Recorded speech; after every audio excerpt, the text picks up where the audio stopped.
I'm going to tell you the difference between a $3,000 wedding photographer and a $10,000 wedding photographer, and it's probably not what you would expect.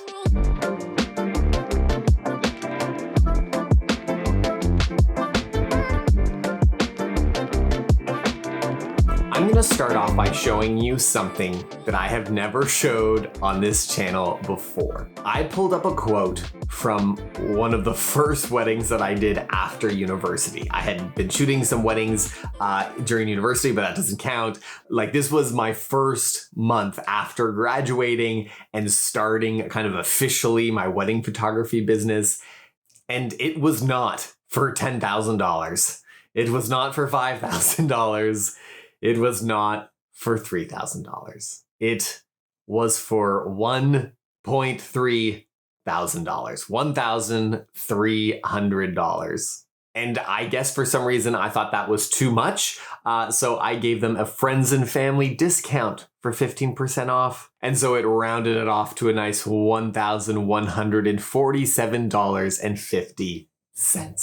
I bring that up because I think it's easy to distinguish between a photographer who shoots weddings for $1,000 and a photographer who shoots weddings for $10,000. I think that comparison is kind of easy to make.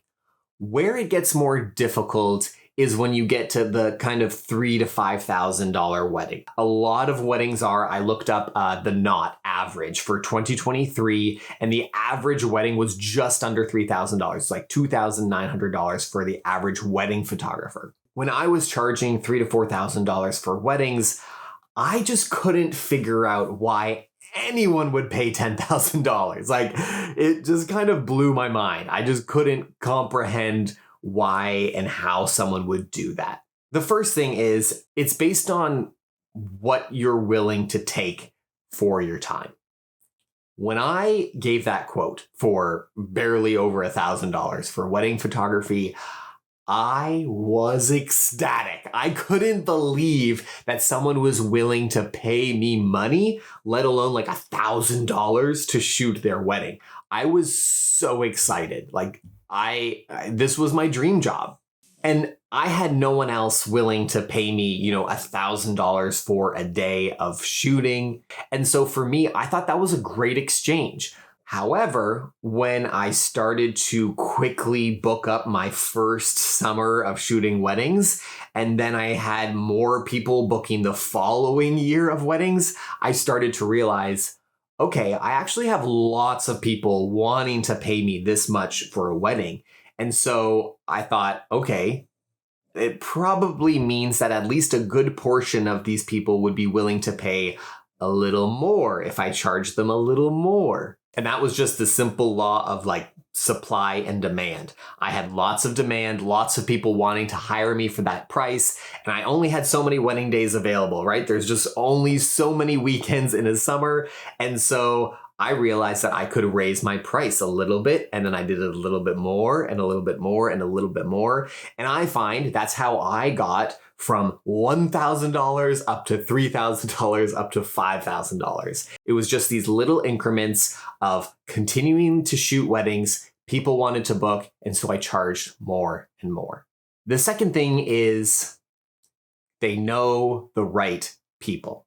Now, when I was shooting those weddings for $3,000, I remember thinking that, the only difference between me and those people that are charging way more than me is that they just know the right people. I had moved back to Toronto at the time, and I remember thinking, well, like these other photographers, they went to university here and they know all these people and they have a head start ahead of me, which was true. They knew these people, they knew planners earlier than I knew them.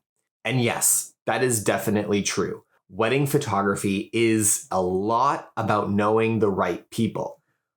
But from my own experience, you don't have to know all of those people at the beginning. I didn't know anybody in the wedding industry when I moved back here, But as I grew my business more and more, I got to know more and more people, and I got to work with more and more people, and we had a great interaction, and I did a really good job on the wedding. And so I got to know more planners and know more people. And as I grew my business, I also grew my connections, which honestly is a big factor in going from $3,000 to $10,000 as a wedding photographer. Before we continue with the video, I just wanted to quickly tell you about my light and airy preset for Lightroom. If you want that classic romantic look of film on your digital photos, then you need to check out my light and airy preset. This is the actual preset that I use on all of my work, on the photos that you see on this channel. That's the preset I use. And it's based on all the film photography that I did for years, but for your digital photos. And you can find a link to it in the description below. The third thing is that a $10,000 wedding photographer, they have jumped what I like to call the price chasm. This is a dangerous chasm, a pit, as it were, that many have died in. I've thought about it like this, and I think it's a big reason and an explanation to why people can go from, being in the $5,000, $3,000 average range where a lot of wedding photographers are, and how they jump this ditch, this price chasm. And it's a big explanation to why it goes from 10 to 15 to 20 to 30 to crazy amounts of money for wedding photography. Like, how is this even possible? And they figured out how to bridge this gap. And this is a concept that I have learned over the years, and that is that price signals quality. The higher the price of something, it signals to the buyer that there at least should be a higher level of quality. And there is an expectation that this is a higher quality item than its more affordable and cheaper cousin. I don't know if you have ever had this experience, but it has happened twice to me. When I raised my price, I actually booked a lot more weddings than I did in the previous season. And to me, that was very confusing. I didn't understand, because I always thought, like, if I'm going to raise my price, I'm going to lose customers. Because in my mind, it was just like everybody always wants to pay less. They don't want to pay more. But that's, in my experience, not always true. And that's because for some people, when I raised my price, they saw my work, they saw the price, and they were like, okay, this actually is high quality. There was an issue when my work was high quality, but my price was too low, that there was a type of mismatch. There was a little bit of a mixed messages being sent to the customer, and therefore they weren't as comfortable as they would have been with a higher price.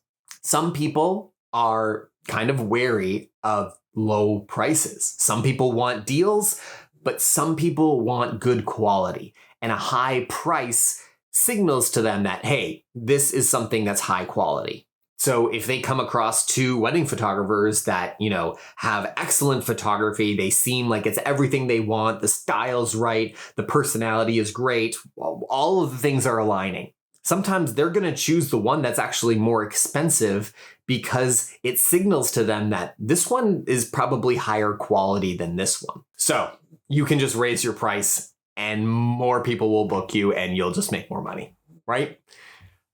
This is where it is scary. This is why I call it a chasm, where people can die as they try to cross this very scary ditch. And that's because you can have a product price mismatch. Just because price can signal higher quality doesn't mean that just a higher price will make your product higher quality. Your product actually has to be high quality. And this happened to me a couple times where I had people saying like, Luke, you need to raise your prices. Your prices are too low. Like, people will pay more. And I was like, oh, okay, maybe they're right. Maybe I should do this. And I raised my price and crickets.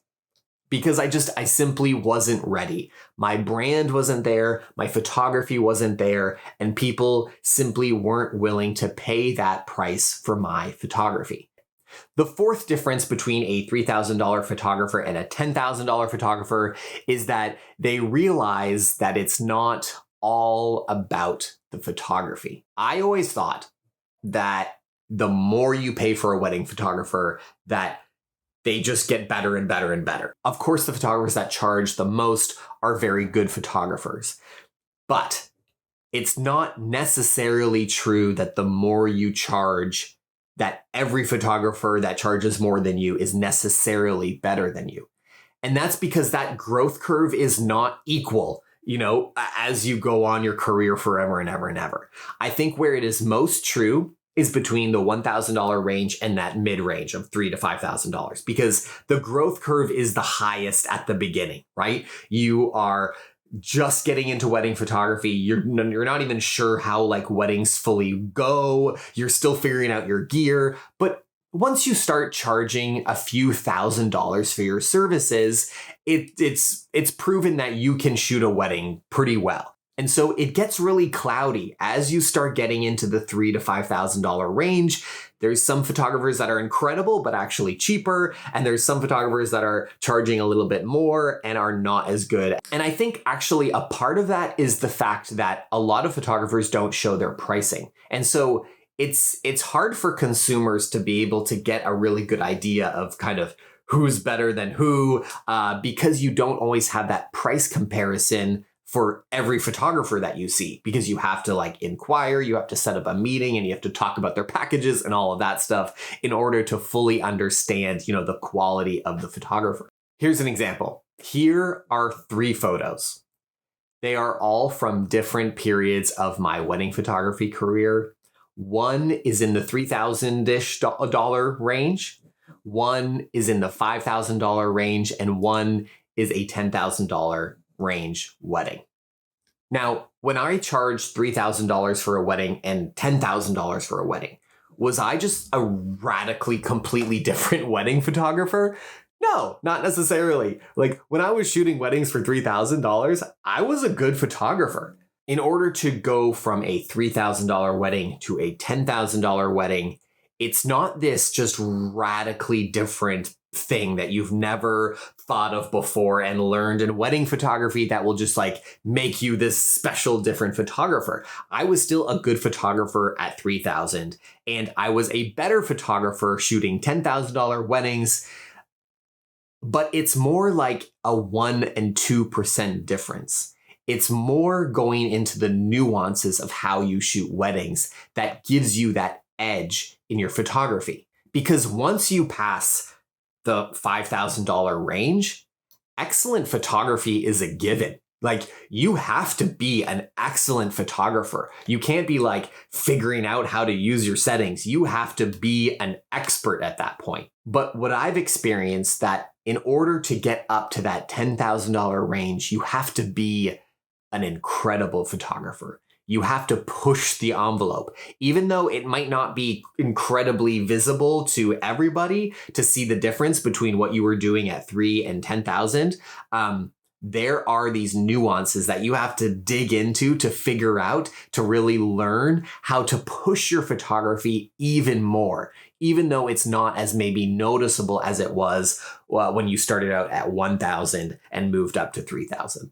My next point, number 5, is that brands charge more. Once you pass the $3,000 to $5,000 range, you're no longer a photographer. In my opinion, you need to become a creative director as well. One of the biggest differences between a $3,000 wedding photographer and a $10,000 wedding photographer is brand. It's not just the photography. It's how you use the photography. It's how you tell the story of your photography. And this is something that I didn't understand for a long time. When I shot $3,000 weddings, I was more of a service. I was more of a person who took photos at a location for someone. Much more like kind of the feeling and idea of an electrician. They were hiring you to do a job on their wedding day. When I started to charge more and more, I was realizing a little bit of a change and a shift to how my clients were viewing me. They were no longer viewing me as just like this person who showed up, even though I always kind of like presented myself as an artist. So I did have people wanting to be like, come and do your artistry work. But I found as a whole, my clients just started to interact with me a little differently. And it became more and more clear as I started to charge more and more for weddings. And that's because I was developing my brand. I was developing my brand as an artist. I was no longer just this person that did this service for you. I was developing an experience. I was developing a one-of-a-kind experience. You can't just get another photographer and replace me. There's only one of me. And there's only one person like me that will shoot your wedding like this. A great example of this is this watch. This is a nice watch, right? It's a few $100s. It's nice leather strap. It's probably got a little bit of real gold in there. The movement of the watch, the like internals, is better than average. It's got some nice things going on in there. It's accurate and it's beautiful, right? It's got a nice brand. This is a great mid-tier watch, right? I am not saying by any means that mid-tier photographers, like photographers who are shooting between $3,000 to $5,000, which I did for many years of my career, that it's not a great service. I love my watch. This is the watch that I can afford that fits into my life. However, there's a different echelon. Here is a picture of a much more expensive watch. This watch ranges into the $80,000, $90,000 range. I did not know that when I took these photos, but I had a friend who's very much into watches, saw this watch for a second and was like, do you know what that is? And yes, it's a beautiful watch, but there's something special about it. Is the strap really that much more expensive than this strap? Are the mechanics? Yes, the mechanics are better than this watch. It has all these beautiful mechanics and smooth things or whatever. But is the value of that watch just the value of what's inside? No, because there is no way that the pieces in that watch add up to $100,000. And while you may call that stupid, I may call it wild to have a watch that expensive. It's called a luxury brand. And at the end of the day, wedding photography can cost $5,000 and it can cost $15,000. And the difference in the photography may not be that different. It may be better, but surely it can't be $10,000 better, right? That seems like extreme. And that's because the value isn't just in the photos. It's in the brand. It's how you use the photos. It's how you put the photos together. It's how you edit the photos. The brand of the photography, the story of the photography, just like that watch that is so expensive, it's the brand that adds so much value to it. So to finish off this video, I have 2 points of applications. It's like I said all these things, like, what does that mean? Like, what do I take from this for knowing the difference between a $3,000 wedding photographer and a $10,000 wedding photographer? And I think it's really important. Whether or not your aspiration is to charge $10,000 for a wedding, or your aspiration is to charge $5,000 for a wedding, or $3,000 for a wedding, I think the principles still hold true for no matter what stage you're at. And here are 2 things that you can take away from this. The first thing is intentional improvement. I thought for a long time that if I just shot more and more weddings, that I would be entitled to just charging more and more. And that's not true. It's true at the beginning when you just have no experience and you need to get used to shooting more weddings and using your camera and all of that stuff. You're going to get better. And of course, you do get better as you shoot more weddings. But you can also do a job over and over and over and over again and still be kind of bad at your job. you need to actually intentionally improve. I needed to take intentional steps to get better. And one of those big steps that I took was I took a wedding, and this is what you could do today if you want to. I took a wedding that I had shot the previous summer, and I sat down with another photographer, and that photographer went through my entire wedding.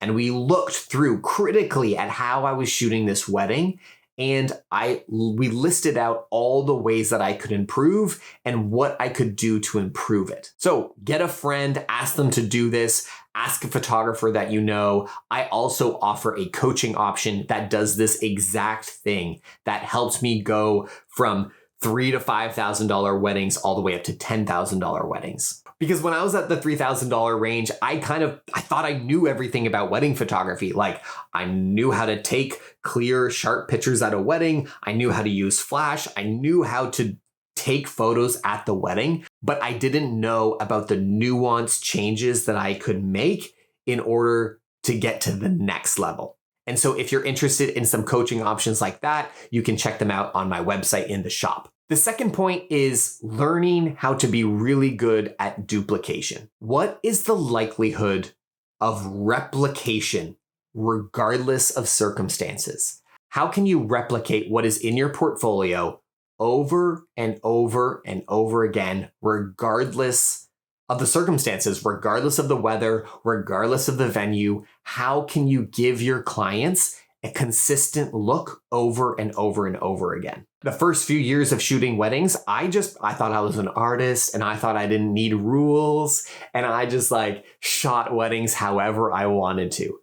But I actually think artists work better within some boundaries, within some rules. So create a structure for yourself for how you shoot weddings. Create some photos that are your style that you do over and over and over again, so that when a client looks at your website, at your Instagram, and books you, that they actually get that exact experience. Like, make yourself a McDonald's of wedding photography, right? No matter where you go to another McDonald's, if you go to Big Mac in one state and you go to another state and you go to Canada and you have one in Toronto, the Big Macs are all pretty much the same. It's that same experience over and over and over again. And so I know that's a crazy example, but do that with your wedding photography. Make sure that there's a consistent experience, because that is really key in getting incredible referrals. When people get exactly what they expected, maybe even better than what they expected, that's when you get incredible referrals, where you shoot someone's wedding and they tell everyone, you've got to get this wedding photographer. The last thing, if you want to figure out how to get from shooting weddings for $3,000 to $10,000, make sure you do two things. First, subscribe so you can get more of these videos to improve your wedding photography business. The second thing is to sign up for my newsletter. I'm going to put a link in the description below. All right, I will see you in the next video. Okay, bye.